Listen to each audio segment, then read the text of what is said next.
This show is brought to you by One Football app. Hi there, and welcome to another episode here on Bustthenet. These are the Ajax Diaries. It's my chance to get my fingers wet in the Eredivisie in Holland.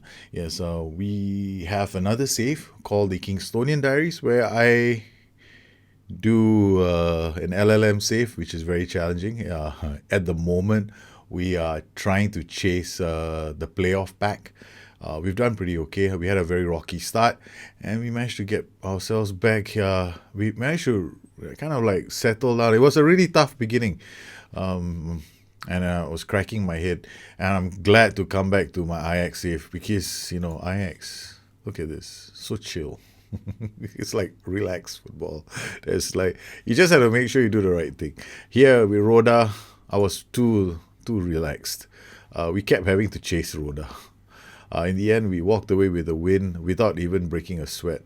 But we needed to get the winner in the 90th minute. They kept scoring. We equalized. Look at this. 15 minutes, they score a goal.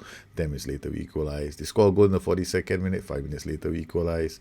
And then with about 10 minutes to go, I decided, well, let's just pop in look for overlap shout with my 4-1-3-2, and we won the game. Now, meanwhile, the focus of this save is not really tactics, right? It's more to do with development. So I have a systems in place where I get to rotate most of my players within that system. Unfortunately for me, injuries have become an issue for us as well. Our training load is heavy. So if I'm looking at my squad training, as you can see, the overall medium is medium. But when I always have to, make sure that I'm tracking their susceptibility and the individual workloads. So the individual workloads are all heavy, so that's fine. As long as it's heavy, we are good. So then I just do squad rotation. And the problem right now is we got lost Kasper Dolberg for about 3 to 5 weeks. De Jong is out as well. And Louis Orihuela, he should be coming. He just took a knock in the last game. But Justin Kluivert is recovering from a knock. He on international duty, so sometimes my players, they get knocked in international duty. So what can I do, right? We just have to do our best. So within the Dutch league, we're fine. But now I'm traveling away to Arsenal. Arsenal are going to be looking to exact revenge for a defeat that we handed to them the last time we played. They visited us, and we kind of basically, they lost quite convincingly, 2-0. I think it was 50 to 60% possession. And right now we have a pretty important game. We're traveling away, and I am going to use a strategy I used with Kingstonian to turn things around, which is a low block. So basically, I'm not going out there with the intention of winning everything. I'm going to try to do a low block with them. So here what we're going to do is to do the low block, I have to close down more at the back and tackle harder. And with these guys too, we will tackle harder. So you want to make sure that the back line tackles. There's a very simple logic to it. By the time you play a low block, which is a low defensive line, you don't really have much time to do anything else. So these guys better get into position to, tackle those players. So we got this bunch of people tackling hard. Now, there's only one slight problem that I have. And that is, I'm changing this around to a wing back. The challenge that we have right now is that ideally I want somebody who is pretty good in the air and can knock down a ball, but I need them to be fast too. So this is a problem for Ajax, because Ajax don't really have that kind of a player. We can put Neres in here, and I can play a combination of Neres and Shearhouse. But the problem here then becomes that Neres is not strong in the air. So we're going to use Huntelaar, but Klaus-Jan Huntelaar's passing and decisions, not exactly the best in the world. Work rate also is 10, so big ask.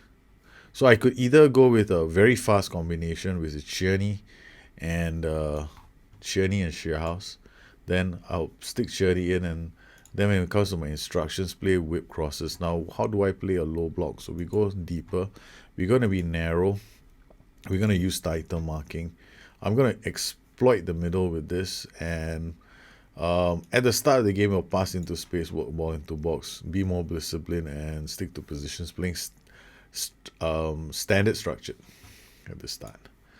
So pretty negative. In fact, this guy is going to be on attack duty. Since I'm playing with exploit the middle, I'm pretty confident about using the shout, look for overlap, increase the mentality of this guy. But his forward runs are going to be reduced because we're exploiting the middle, so he won't be overlapping as much as he would. He will still overlap, but I'm trying to create like a bunch here in midfield to take control of the ball. Hopefully it works, right? So, we talk a lot, and sometimes things don't happen the way you want them to happen because you don't get a chance to. So we'll see how this goes. I'm expecting Arsenal to play. Let's look at the Arsenal scouting report. Comes in control fluid. So they've got wing backs as well, attacking fullbacks and wing backs. So their closing down is going to be quite high. I expect them to be doing final third closing down. So they'll be closing down quite aggressively in front. So we might have an issue, but we're going to try our best to keep the ball and work the ball up.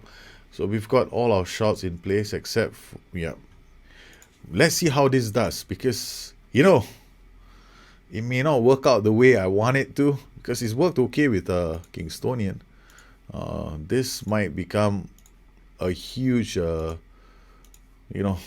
might come back to bite me on the ass, because I really need this guy to be able to hit the ball.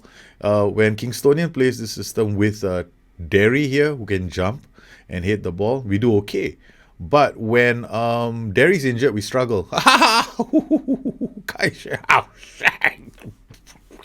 Ajax score with their first attack of the game. Ooh la la. This is unbelievable. I wasn't even planning this. Yeah, he did overlap because we're controlling midfield, so I'm happy. And Shearhouse comes in and continues his goal scoring streak and sends the Ajax fans into ecstasy. Oliver with a free kick into the box. They clear the danger. Now I'm interested to see how my boys do, because they're sitting narrow. Van der Beek wins the ball at the back, closing down hard. Tierney with the ball. He's going to take advantage of this. Shearhouse and Tierney together. What can they do? It's, my word, what a miss from Tierney. He had the whole goal to himself. This is how we play. Close down hard. Tierney again with the ball. Now watch my wing back. They will just move into position, and they have done that. The mentality is quite high. They go back. Now they go back and they support the midfielders. There we go. And only when we take control, they join in the attacks. And Tierney, again, I don't believe it. Come on, Tierney, that's two. Kasper Dolberg would have been bearing those chances. We cannot afford to screw things up, because I have total faith that Arsenal are going to come back and screw us over. Belotti inside the box. Very narrow, as you can tell. How do I get the narrow width? It's not because I'm playing narrow. It's because the backs are being told to sit narrow. Ziyech back to Viergever to Christig. Christig holds the ball out for Ziyech to Tierney. Tierney misses again. Well, that was a difficult chance. I mean, if he scores from that one, then I don't know what to say.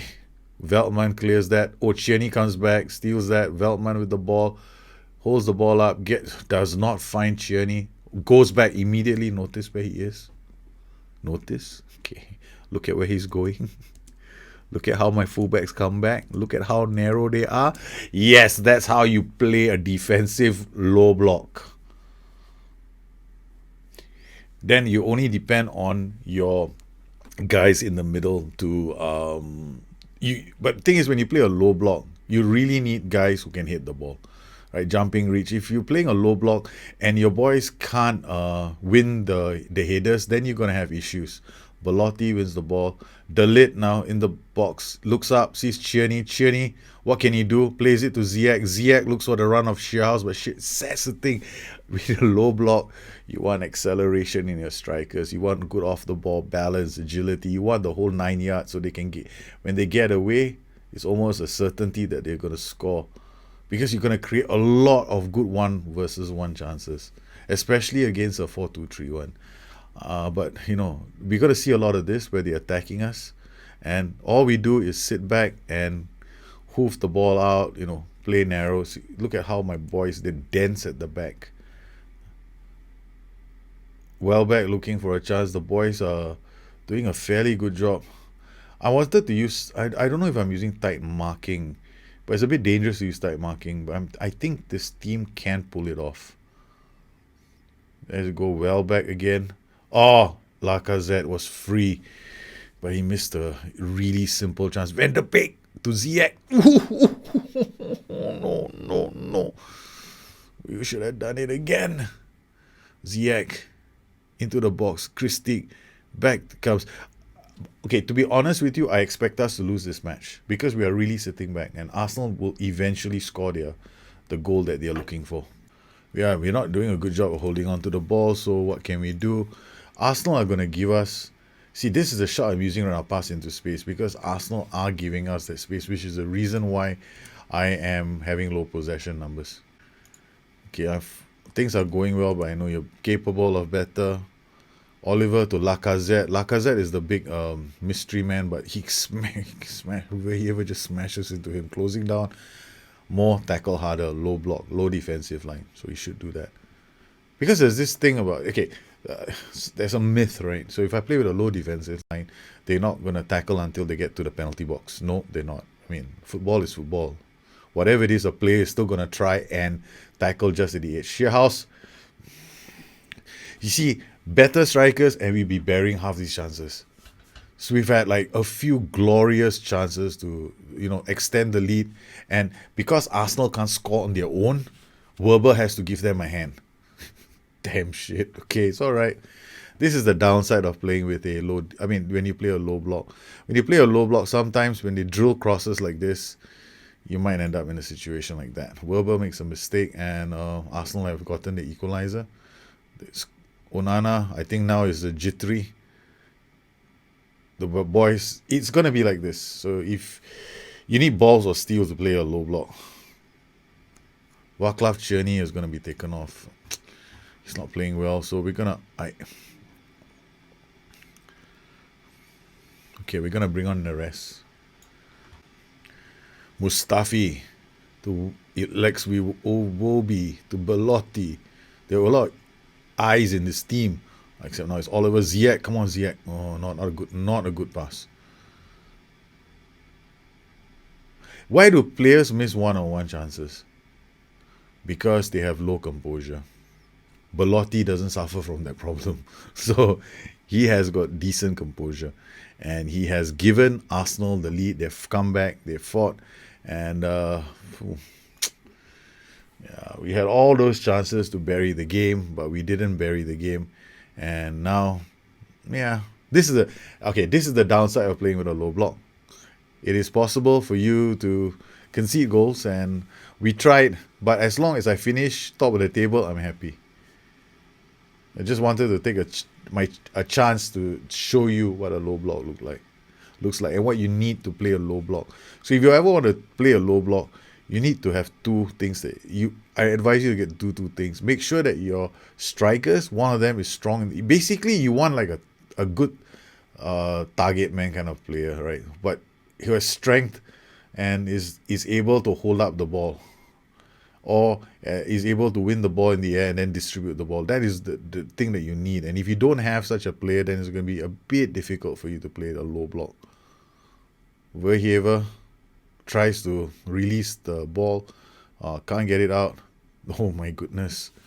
Unfortunately for us, an own goal undid us, and it's okay. Verhever. He goes to Pasa. Pasa tries to play it to Huntel. I think it was David Neres. Good block from the players. Mustafi crossing it. Pasa again. Overall, I think we did okay. It's just unfortunate for us that we conceded from an own goal, and then after that, so our unbeaten run has come to an end. Disappointed. It's just one of those days. We collapsed. That's true. So, essentially, it's not... Could I have done something different? No, I really wanted to play a low block. Problem is this position. You need somebody. And this position, explosive pace. That's what you need. A guy who's really fast. And we lost Dolberg to injury and Justin Kluivert. My preferred option would have been Kluivert and Dolberg. That's my first choice for this team in this kind of a situation. But unfortunately for us, we have to settle for Shearhouse and Cherney, and they didn't work out. Wenderbeek wasn't 100%. And then this position, Pasa was playing okay. Well, to be. Well, I hope you enjoyed the show today and he's given you some ideas. It's a low block that I used with a few teams and it's been fun. And let me know how your low block comes along. And if you have problems setting up a low block, send me a note. There are so many ways you can set the low block. And I'll tell you one thing more. Now, imagine you're setting up a low block. And you did this. Wingback on attack, wingback on attack is possible. Then you go here. And think about this for a low block. Because I joke you not. Now you only have to fix one thing. How do you sort out the roles in the middle? Now, if you can sort these roles out in the middle, what you're going to get is a very, very devastating system, which takes advantage of the fact that most of the things... Okay, how do you know when to use this kind of a system, right? That's the important thing here. When do you use this kind of a system? Whenever you come across a coaching report that says two things. Control. It can be control structure. It can be control fluid is even better. And it has complete wingbacks that are playing what it looks like support or attacking positions. That's all you need. Because what's going to happen is these guys are going to create so much havoc on the flanks. And you ideally want one defensive centre-back as well. Because the defensive centre-back or the ball-playing defender will bypass these three guys and just sling one over the top. So he slings one over the top. Then you get these guys controlling. The question then becomes, what shout do you use? Do you use the exploit the middle shout or do you use the look for overlap shout? Both of them have different effects. And I'll just leave it at that and let you explore. Because it's fun. This is a workable tactic. In fact, it's going to be surprising. I don't like to use this myself, but yeah, it's unrealistic as well because, I mean, to a certain extent, you could say some teams might play like that. Liverpool, for example, you could argue that Liverpool play exactly the system, right? With their two strikers, with Salah in the middle here, and Mane and what's his face. But Mane and what's his face, I can't remember who the other players, but they do. But there's a slight difference in the way they play because but the question is, how do you position them? And for your information, they can go wide. Well, if you have any questions, you can always look me on Twitter at Bustthenet or addicted2fm.com, my website. Once again, I'd like to thank my patrons for their continued support of this channel. You make these kind of shows possible for the rest of the community. You guys take care, have fun, and let me know how your little save comes along. You guys, I'll see you again soon. Bye-bye.